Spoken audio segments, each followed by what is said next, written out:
स्वागत है फिर से आपका एक बार अपने YouTube channel the geography centre में। देखिए, स्टॉकहोम सम्मेलन के बाद जो यूएन के मेंबर कंट्रीज थे, जो कि पर्यावरण को लेकर के विशेष रूप से चिंतित रहते थे, ठीक है? 1972 के बाद यानी कि स्टॉकहोम सम्मेलन के 10 साल बाद उन्होंने ये सोचा कि कुछ एक ऐसा कॉन्सेप्ट डिज़ाइन किया जाए, कुछ एक ऐसा नया कॉन्सेप्ट लाया जाए जो कि इकोनॉमिक डेवलपमेंट और इकोलॉजिकल चीज़ों को यानी कि एनवायरमेंटल प्रोटेक्शन को बैलेंस करे।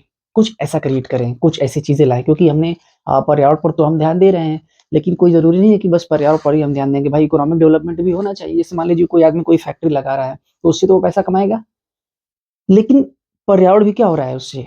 पॉल्यूशन बढ़ेगा फैक्ट्री से, चीज़ें खराब होंगी, पर्यावरण में चीज़ें खराब होंगी। अब चूँकि पैसा भी चाहिए तो ऐसा भी नहीं है कि बस हम पर्यावरण का ही ध्यान रखें और अपना विकास ना करें, डेवलपमेंट ना करें।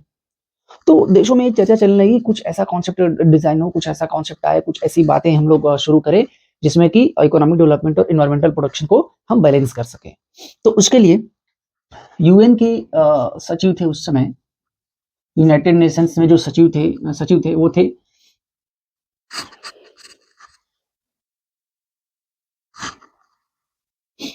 जेवियर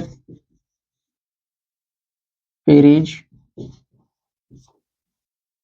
कुएलर। पेरेज कुएलर ने क्या किया कि 1983 में, ठीक है, दिसंबर दिसंबर 1983 में नॉर्वे के पीएम थे नॉर्वे के पीएम थे, प्रधानमंत्री थे, ठीक है, ग्रो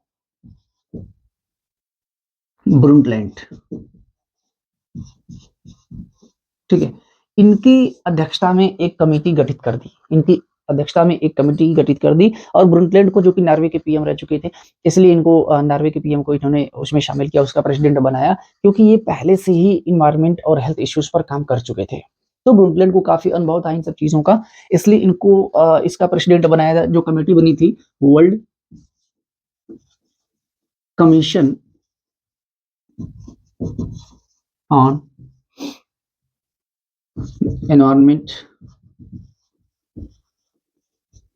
एंड डेवलपमेंट,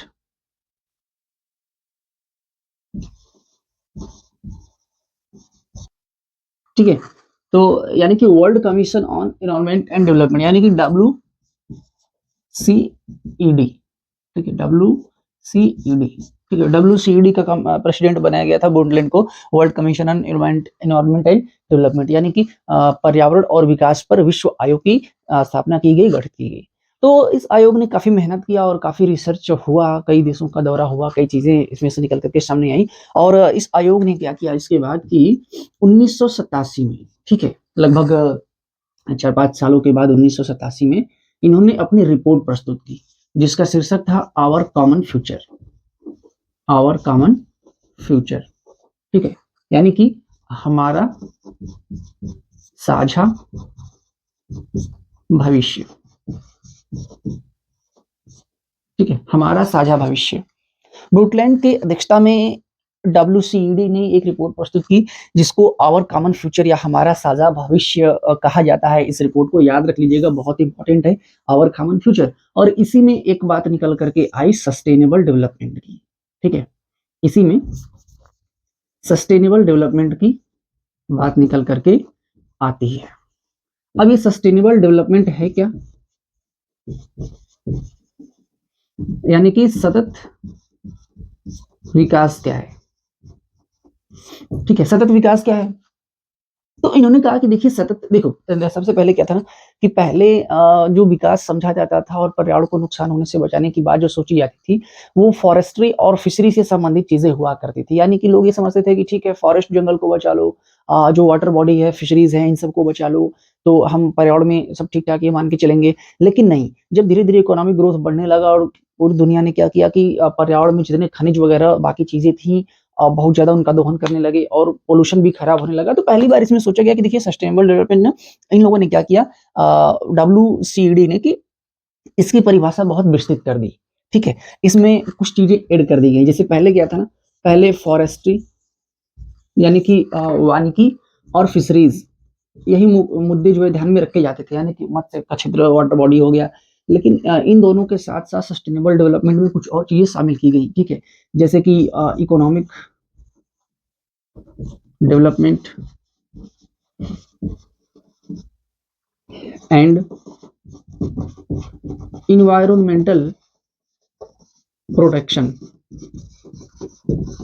ठीक है, तो fisheries, forestry, economic development and environmental protection. Environmental protection में पहली बार इसमें पोल्यूशन को भी शामिल किया गया था। ठीक है, कि पोल्यूशन जो हो रहा है भाई उसको भी हमें ध्यान देना है, फैक्ट्रियों से निकलने वाला धुआं और बाकी चीजों की से जो चीजें हो रही हैं, तो इस पर ध्यान देने के लिए ना तो सतत विकास को लाया गया कि देखिए इसमें ऐसा है कि सारी चीजें इसमें शामिल की गई, सभी मुद्दों पर, सभी बातों पर इसमें ध्यान दिया गया। तो एक जो है कि इसकी डिफिनीशन यानी कि परिभाषा दी गई। ठीक है, इसकी परिभाषा विस्तृत रूप से दी गई, जो कि सामने आती है कुछ इस तरीके से कि सतत विकास क्या है, व्हाट इज सस्टेनेबल डेवलपमेंट। देखिए, ऐसा विकास जिसमें भावी पीढ़ियों के लिए भावी पीढ़ियों के लिए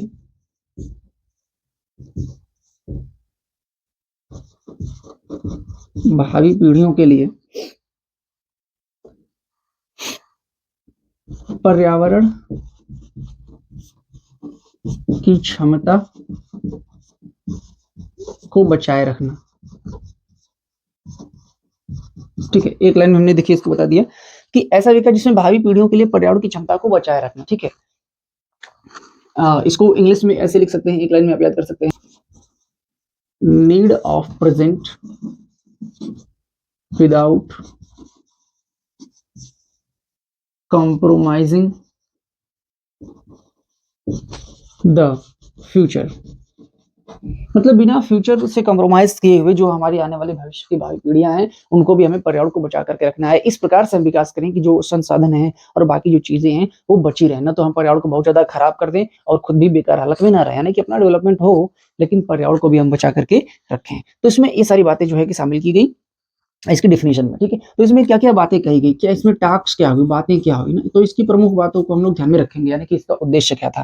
ठीक है, देखिए उद्देश्य में जो पहली बात है ना वो है कि देखिए भाई हमें ऐसा है ना कि पर्यावरण को ध्यान में रख करके हमें कोई भी डेवलपमेंट करना है। दूसरी चीज क्या है कि हमें जितने भी लोग हैं या एनजीओज हैं या प्राइवेट संस्थाएं हैं उन सबका सहयोग लेना है ना, सरकार और प्राइवेट निजी क्षेत्र ये सब लोग मिल करके उसमें काम करेंगे, इसको बचाने का प्रयास करेंगे। ठीक है, दूसरी बात क्या है इसमें कि पर्यावरण और भावी पीढ़ी है ना, पर्यावरण और भावी पीढ़ी के बीच की जो स्थिति है उसको बैलेंस रखना है। ठीक, तीसरी बात क्या है इसमें कि देखिए ऐसा है कि मानव का जो हस्तक्षेप है पर्यावरण में वो लिमिटेड होना चाहिए। ये कहा गया कि मानव लिमिटेड ही हस्तक्षेप करे पर्यावरण में, ऐसा विकास करे कि उसकी भी क्या हो, एक लिमिट हो। ठीक है, तो इस तरीके से कुछ बातें जो है कि इसमें बताई गई। ब्रundtland आयोग जो जिसका गठन दिसंबर 1983 में हुआ था, किसने किया था, यूएन के जो उस समय सेक्रेटरी थे, सचिव थे, ठीक है, जेवियर पेरेज क्रूलर ने। ये स्टॉकहोम सम्मेलन जो ह्यूमन इन्वायरमेंट प्रोग्राम हुआ था, जो ह्यूमन इन्वायरमेंट कॉन्फ्रेंस स्टॉकहोम में हुआ था 1972 में, हमने पिछली क्लास में आपको पढ़ा चुके हैं। अगर आपने उसको नहीं देखा है तो जाकर के देख लीजिएगा। ठीक है, तो उसके बाद लोगों ने सोचा कि हमने अब ना उसके बाद लोगों ने सोचा कि भाई अब क्या किया जाए, इकोनॉमिक डेवलपमेंट भी जरूरी है, तो कुछ ऐसा कॉन्सेप्ट लाया जाए। तो 1987 में इस कमीशन ने WCED यानी कि world commission on environment and development ने अपनी रिपोर्ट दी, और इसका जो टाइटल था, ठीक है, इसका टाइटल यानी कि जो इसका शीर्षक था वो था आवर कॉमन फ्यूचर, हमारा साझा भविष्य। और इसमें एक कॉन्सेप्ट दिया गया था सस्टेनेबल डेवलपमेंट का। कहा कि देखिए भाई डेवलपमेंट तो होना चाहिए लेकिन सस्टेनेबल हो, ऐसा डेवलपमेंट हो जिसमें प्रकृति को बहुत ज्यादा कुछ नुकसान न पहुंचे, प्रकृति आगे हमारी आने वाली पीढ़ियों के लिए भी बची रहे।